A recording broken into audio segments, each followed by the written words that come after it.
नहमदुहु व नुसल्ली व नुसल्लिम अला रसूलिहिल करीम अम्मा बाद फ़अऊज़ु बिल्लाहि मिनश शैतानिर रजीम बिस्मिल्लाहिर रहमानिर रहीम। मेरे मुअज़्ज़ज़ सामाईन इकराम, अस्सलामु अलैकुम व रहमतुल्लाहि व बरकातुहू। मैं अपने रब्बे कायनात से ये दुआ करती हूँ कि मेरे जितने भी सुनने वाले हैं, रब्बे कायनात सबको सेहतमंद, तंदुरुस्त और लंबी ज़िंदगी अता फरमाए। हम सब की हर मुश्किलों, परेशानियों, तंगदस्तियों में मेरा रब्बे कायनात हमारी मदद अता फरमाए। हमें ज़हनी, रूहानी, जिस्मानी अज़ियतों, तकलीफ़ों, बीमारियों से निजात अता फरमाए। हमें ज़हनी और रूहानी सुकून अता फरमाए।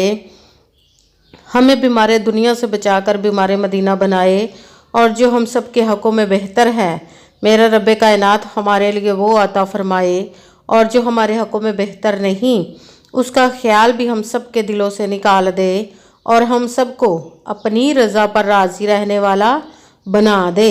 आमीन सुमा आमीन। आज 18 शवाल और हफ्ते का दिन है। आज के दिन जिस घर में भी ये तस्बीह एक बार पढ़ी जाती है, उस घर का बच्चा बच्चा अमीर हो जाता है, अरबपति हो जाता है, उन्हें किसी चीज़ की कमी नहीं रहती। ये तस्बीह जो आज की है, आज का वजीफ़ा है, ये 18 शवाल का है, हफ्ते का नहीं है। 18 शवाल के दिन हफ्ता आ गया है तो हफ्ते के दिन ये पढ़ा जाएगा। ये वजीफ़ा बहुत ही ख़ास और पावरफुल है, इसको ज़रूर पढ़िएगा। एक बार चाहे पढ़ ले आज के दिन, आप चाहें तो इसको 2-3 बार भी पढ़ सकते हैं इस वजीफ़े को। ये बहुत ही पावरफुल है। रब्बे कायनात को राज़ी करने के लिए, अपने किस्मत के सितारों को चमकवाने के लिए, अपनी तकदीर के बंद तालों को खुलवाने के लिए, जो लोग वजीफ़े पढ़ पढ़ के थक चुके हैं, उन्हें कोई फ़ायदा नहीं हुआ, तो वो इस वजीफ़े को आज के दिन ज़रूर पढ़ें और पढ़ कर आज़मा लें कि रब्बे कायनात कैसे आपकी ज़िंदगी में मोजज़े अता फरमाएगा, आपकी कैसे परेशानियां दूर अता फरमाएगा, आप पर कैसे दौलत की बारिश रब्बे कायनात अपने गैबी ख़जानों से अता फरमाएगा। आप रब्बे कायनात के गैबी ख़जानों से दौलत लेने के लिए इस वजीफ़े को कर सकते हैं। आपके घर में बहुत ज़्यादा लड़ाई झगड़े रहते हैं, नाचाकी परेशानी रहती है, फाके हैं, उसके लिए पढ़ सकते हैं। आपके बच्चे नाफरमान है, उसके लिए पढ़ सकते हैं। आप पर बंदिश हुई है, आपके कारोबार पर बंदिश हुई है, रिश्तों पर बंदिश हुई है, उसके बंदिश को ख़त्म करने के लिए पढ़ सकते हैं। आपकी औलाद नाफरमान है, उसके लिए पढ़ सकते हैं। आप पर बहुत ज़्यादा कर्ज है, उतरने का कोई सबब नहीं बन रहा, उसके लिए पढ़ सकते हैं। आपके घर में या आप खुद बीमार हैं, उसके लिए पढ़ सकते हैं। आपका अपना घर नहीं, घर खरीदने के लिए पढ़ सकते हैं। आप इस वजीफ़े को किसी भी मकसद, किसी भी हाजत के लिए पढ़ सकते हैं, मगर जब पढ़ने लगे तो रब्बे कायनात की ज़ाते पाक पर यकीन कामिल रख के पढ़िएगा। कि कहते हैं यकीन कामिल होता है, पीर कामिल नहीं होता। और अच्छी नीयत रख के कीजिएगा कि रब्बे कायनात कुरान पाक में इरशाद फरमाता है, इन्नमल अमालु बिन्नियात, कि जो अमलों का दारोमदार होता है वो नीयतों पर होता है। अगर हमारी नीयत अच्छी है तो हमारा अमल भी अच्छा होता है, और अगर हमारी नीयत ही अच्छी नहीं तो हमारा अमल भी अच्छा नहीं होता। चाहे हम जितनी मर्ज़ी मेहनत कर ले, जितनी मर्ज़ी कोशिश कर ले, उसका फल, उसका अजर हमें अच्छा नहीं मिलता। इसलिए आपने सिर्फ मेहनत करनी है, और मेहनत करने के बाद बाकी सब काम उस ज़ाते पाक पर छोड़ दीजिए कि जिसकी दस्ते कुदरत से कोई चीज़ बाहर नहीं, और उसके कुन कहने की देर है और फायाकून हो जाता है। आपने अपने जहन में ये ज़रा भी बात नहीं लानी कि हम वजीफ़ा कर रहे हो, ये कैसे होगा, किस तरह होगा। सिर्फ आपने मेहनत करनी है, और बाकी सब काम उसके कुन का देर इंतज़ार कीजिएगा कि कैसे उसके कुन कहने की देर है, और फिर आपकी ज़िंदगी के तमाम मसले हल हो जाएंगे इंशाअल्लाह, इंशाअल्लाह अज़ीज़ उसके हुक्म से। आपको अगर वीडियो अच्छी लगे तो इसको लाइक कीजिएगा और आगे भी शेयर कर दीजिएगा, ताकि किसी दूसरे को हमारी वजह से फ़ायदा पहुँचे, तो हमारे लिए सदका जारिया बन जाए। और जो नए हैं इस चैनल पर, इस चैनल को सब्सक्राइब कर लें और बेल आइकन को भी दबा लें, ताकि मेरी अगली आने वाली वीडियो आप तक पहुंच सके। और अगर कोई मुझसे किसी मसले के बारे में इस्तिहारा करवाना चाहते हो, या किसी काम का हिसाब लगवाना चाहते हो, या किसी काम के लिए वजीफ़े का पूछना चाहते हो, या महफिल पाक के लिए बुलवाना चाहते हो, या कुरान पाक ऑनलाइन पढ़ना चाहते हो, तो व्हाट्सएप का नंबर वीडियो पर चल रहा है, आप लोग मुझसे रब्ता कर सकते हैं। اگر میرے بھائی یا بزرگ مجھ سے رابطہ کرنا چاہتے ہوں تو واٹس ایپ پر وائس میسیج کر کے اپنا مسئلہ بتا سکتے ہیں۔ اگر بہنیں یا مائیں مجھ سے رابطہ کرنا چاہتی ہوں تو واٹس ایپ پر وائس کال کر کے مجھ سے بات کر سکتی ہیں، اپنا مسئلہ بتا سکتی ہیں۔ آپ نے پوری ویڈیو کو سن کے سمجھ کے دھیان کے ساتھ توجہ کے ساتھ پھر وظیفے کو کرنا ہے۔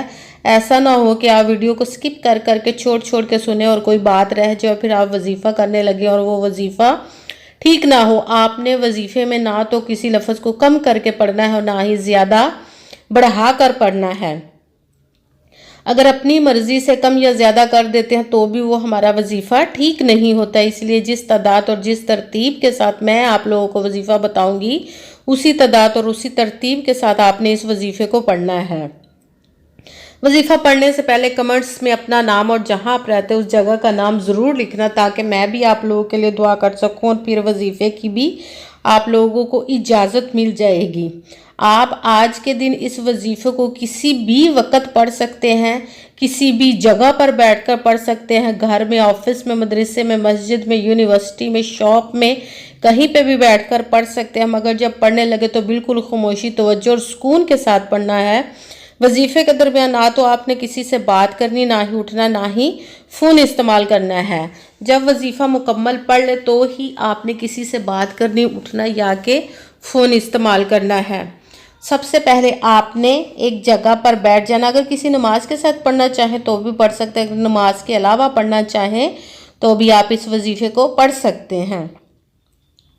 جب وظیفہ پڑھنے لگے تو باوضو ہو کر ایک جگہ پر بیٹھ جانا ہے آپ نے اور ایک مرتبہ درود پاک پڑھنا ہے۔ کوئی سا بھی درود پاک پڑھ سکتے ہیں مگر درود ابراہیمی جو نماز میں پڑھا جاتا ہے ایک مرتبہ وہ والا درود پاک پڑھ لیں تو زیادہ بہتر ہے۔ درود پاک پڑھنے کے بعد آپ نے اپنی آنکھیں بند کر لینی اور جس مقصد جس حاجت کے لیے آپ وظیفے کو کرنے لگے ہیں اس کی نیت کر لینی ہے اپنے دل میں، اپنے ذہن میں، اور پھر اپنا وظیفہ شروع کر دینا۔ سب سے پہلے نمبر پر آپ نے جو وظیفہ پڑھنا ہے وہ ہے سبحان اللہ، سبحان اللہ، سبحان اللہ۔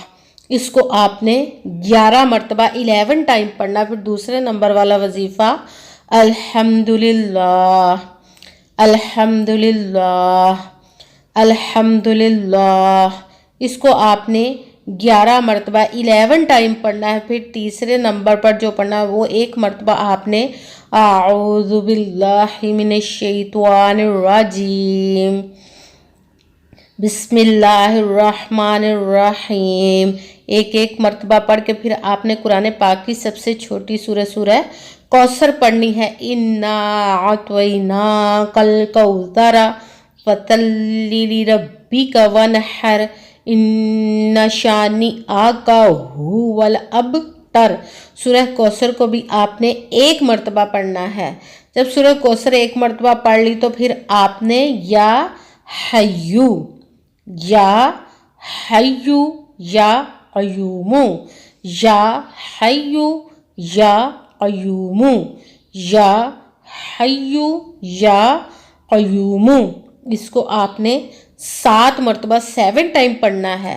سب سے پہلے ایک مرتبہ درود پاک پڑھا، اس کے ساتھ ہی پہلے نمبر والا وظیفہ سبحان اللہ، اس کو آپ نے 11 مرتبہ 11 ٹائم پڑھا۔ پھر دوسرے نمبر والا وظیفہ الحمدللہ، اس کو بھی 11 مرتبہ 11 ٹائم پڑھنا۔ پھر ایک مرتبہ اعوذ باللہ من الشیطان الرجیم، بسم اللہ الرحمن الرحیم پڑھ کر تیسرے نمبر پر سورہ کوثر ایک مرتبہ پڑھنی۔ پھر چوتھے نمبر والا وظیفہ یا حیو یا قیوم، اس کو آپ نے 7 مرتبہ 7 ٹائم پڑھنا ہے۔ پھر ساتھ ہی ایک مرتبہ وہی درود پاک پڑھنا ہے جو درود پاک آپ نے وظیفہ شروع کرنے سے پہلے پڑھا تھا۔ جب درود پاک ایک مرتبہ پڑھ لیا تو اب آپ کا وظیفہ مکمل ہو گیا۔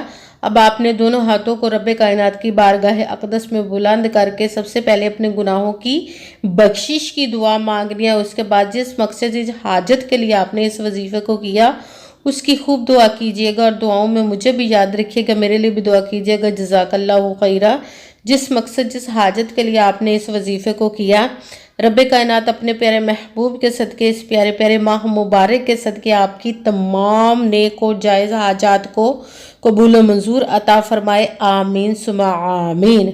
السلام علیکم ورحمۃ اللہ وبرکاتہ۔